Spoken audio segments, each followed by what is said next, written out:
And it is Howard Johnson reporting from Chiang Rai. And joining me now from Cheltenham in the west of England is Justin Havens, a psychological therapist who specializes in trauma. Thank you so much for joining us, Justin. As Howard mentioned in that report, these boys will be under the media glare. There'll be so much attention. Their stories will be scrutinized.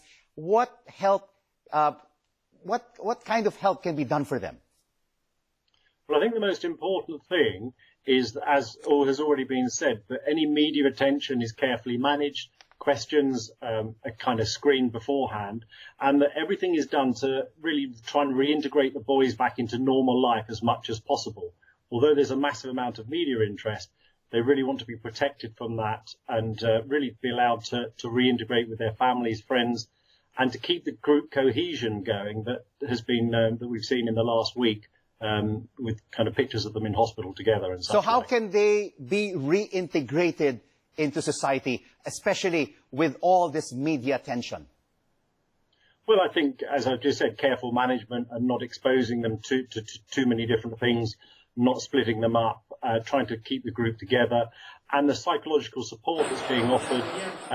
Hopefully that is of the right kind, and it will be around kind of watchful waiting and screening for those who may be struggling with some of the classic symptoms of trauma, such as avoidance of maybe dark places and water, hyperarousal.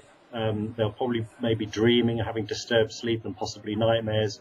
And all of that, you know, over a period of 4 to 6 weeks, we would expect those symptoms to gradually reduce. But we must be really careful that there may be 1 or 2 or 3, perhaps even the assistant coach, who may need further support, and there are some very proven and effective therapies that can help completely alleviate any problems. Because this attention from the media won't just be in the press conference, but they will also be followed wherever they go. So the media, Justin, really has to be responsible to the boys' and the coaches' conditions. Indeed, and I think responsible is the right word. You know, they don't want to do anything to aggravate the situation. Of course, people are interested in what's happened, but it's a really important period, the first 4 to 6 weeks after a major traumatic event like this, to enable the natural recovery process to happen. And Justin, briefly before we let you go, what about the parents? What kind of help can they give the boys? Well, very much about normalizing the experience. You know, they're experiencing.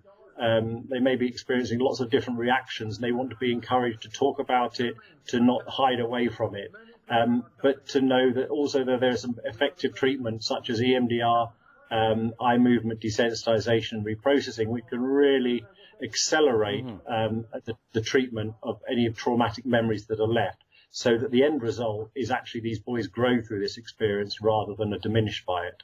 Justin Havens, a psychological therapist specializing in trauma, joining us from Cheltenham. Thank you so much for your insights. No problem. Thank you.